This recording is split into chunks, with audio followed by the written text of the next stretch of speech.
Hello everyone, welcome back to my channel. তো আমি এখানে বানাবো চিকেন স্টু, তাই সমস্ত সবজি কেটে নিয়েছি। গাজর, বিনস, আলু, টমেটো, পেঁপে সমস্ত কেটে নিয়ে এবার আমি এখানে একটা কড়া বসিয়েছি। তাতে একটু অল্প সাদা তেল দিয়েছি। তো সাদা তেল না, এখানে আমি তেল ইউজ করেছি, যেহেতু এটা মানু খাবে। আমি ওর রান্নাতে বেশিরভাগ তেলই ইউজ করি। তো অল্প একটু বাটার দিয়েছি। তো বাটারটা ভালো মতো গলে গেছে। তারপর এখানে আমি দিয়ে দেবো এক এক করে গরম মশলা, তেজপাতা দিয়েছি। এখানে আমি দারচিনি, এলাচ, লবঙ্গ, একটু গোলমরিচ আর তেজপাতা দিয়েছি। তো এগুলোকে ভালো করে আমি একটু ভেজে নেব। তা ভালো ভাজা হয়ে গেছে। তারপর আমি এখানে দিয়ে দিলাম পেঁয়াজটা হালকা করে একটু ভেজে নেব।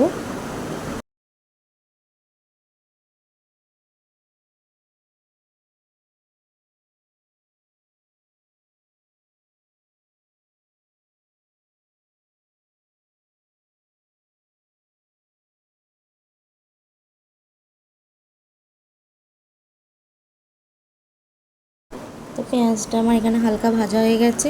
তারপর আমি এখানে দিয়ে দিলাম আলু।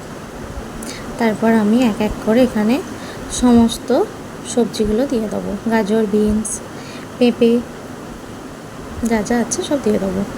দিয়ে ভালো করে অনেকক্ষণ ধরে এটাকে নাড়াচাড়া করে ভেজে নেব।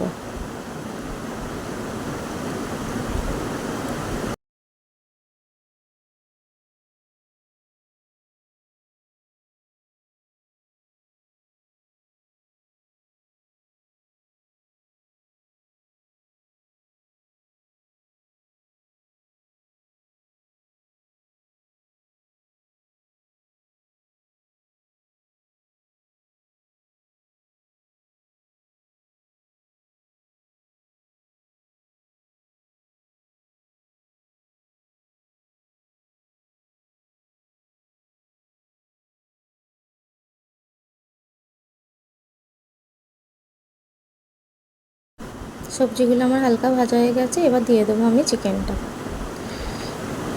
তো চিকেনটা দিয়েও ভালো করে নাড়াচাড়া করে, এটা আমি অনেকক্ষণ ধরে করব।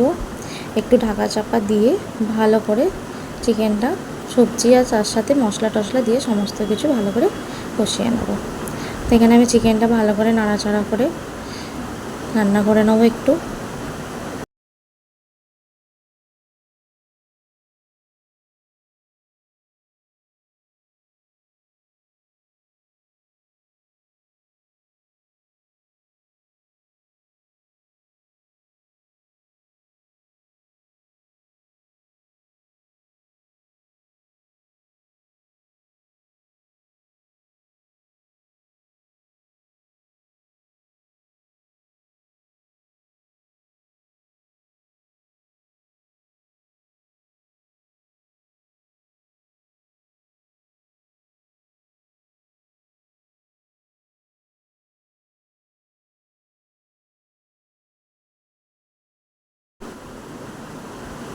আমি এখানে ভালো করে সবজির সাথে মাংসের সাথে একটুখানি ভালো করে ভেজে নিয়েছি। তারপর 2-3 মিনিট একটু চাপা দেবো।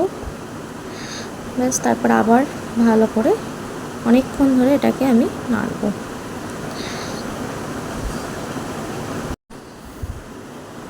তো সবজিগুলো ঢাকা চাপা করে একটুখানি মাংসের সাথে আমি নেড়ে নিয়েছি। এবার আমি দিয়ে দেবো আদা রসুনের পেস্ট। এখানে আমি আদা রসুন 1 চামচ থেকে একটু কম দিয়েছি। তারপর আমি দিয়ে দিলাম এতে টমেটো। তো মশলার সাথে ভালো করে সমস্ত কিছু আবার ভালো করে আমি এখানে কষিয়ে নেব।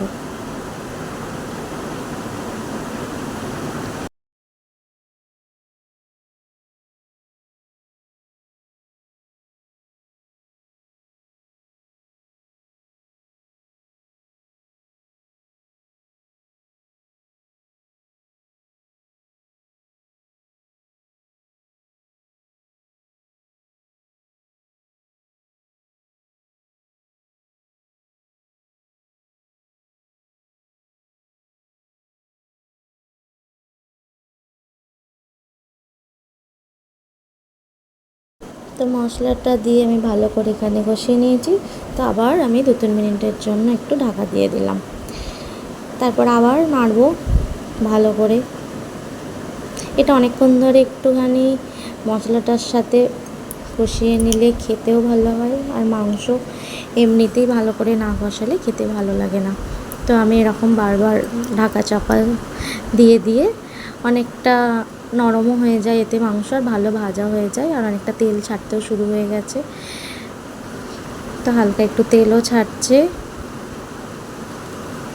তো আমি আবার একটুখানি ঢাকা চাপা দিয়ে ভালো করে রান্না করে নেবো। আর তার আগে দিয়ে দিলাম একটু নুনটা দিলেও হালকা একটু জল বেরোয়, তো তাতে ভালো সিদ্ধও হয়ে যায়।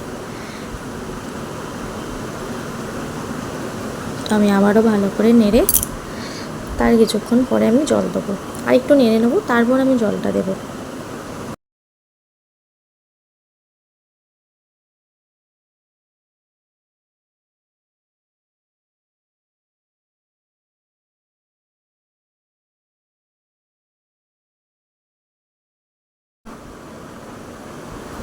তো আমি এখানে পরিমাণ মতো জল দিয়ে দেবো। এবার আপনারা যতটা স্টুয়ের ঝোল পছন্দ করেন সেরকমভাবেই জল দেবেন। তো আমি এখানে এরকম জল দিয়েছি। তো দিয়ে এটা ফুটে গেলে আমি এটা চাপা দিয়ে দেবো।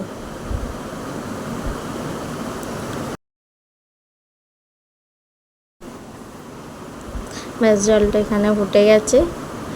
তো আমি একটুখানি এবার ঢাকা দিয়ে দেবো, যতক্ষণ না ভালোভাবে সবজির সাথে মাংসগুলো সমস্তটা সিদ্ধ হচ্ছে।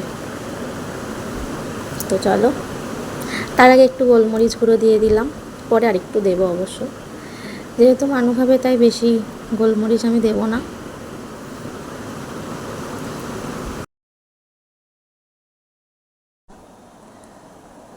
তো অনেকক্ষণ হয়ে গেছে, প্রায় 5-10 মিনিট হবে, 5 মিনিট হবে, বেশিক্ষণ না।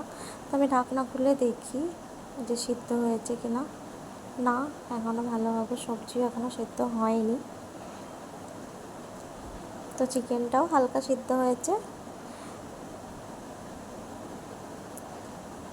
তো আমি ভালো করে আবার নাড়াচাড়া করে ঢাকা দিয়ে দেবো।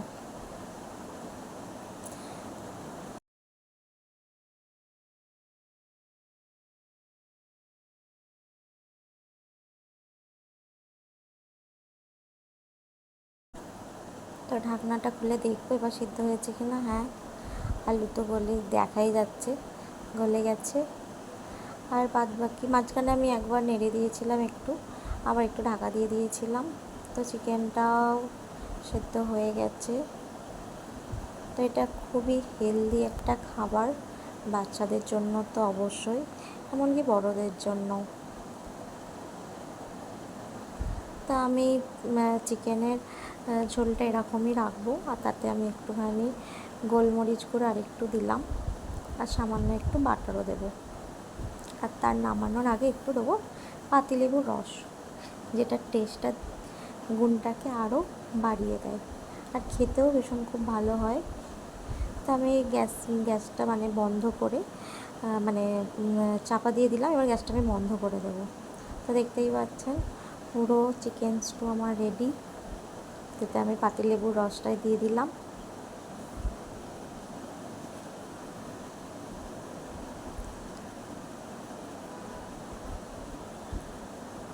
এটা গরম গরম খেতেও অসাধারণ লাগে। তো দেখা হবে আবার নেক্সট ভিডিওতে, নতুন কোনো ভিডিও নিয়ে, তা না হলে নতুন কোনো রান্নার রেসিপি নিয়ে। তো ভিডিওটা আমি এখানেই এন্ড করছি। দেখা হবে আবার নেক্সট ভিডিওতে। Bye bye.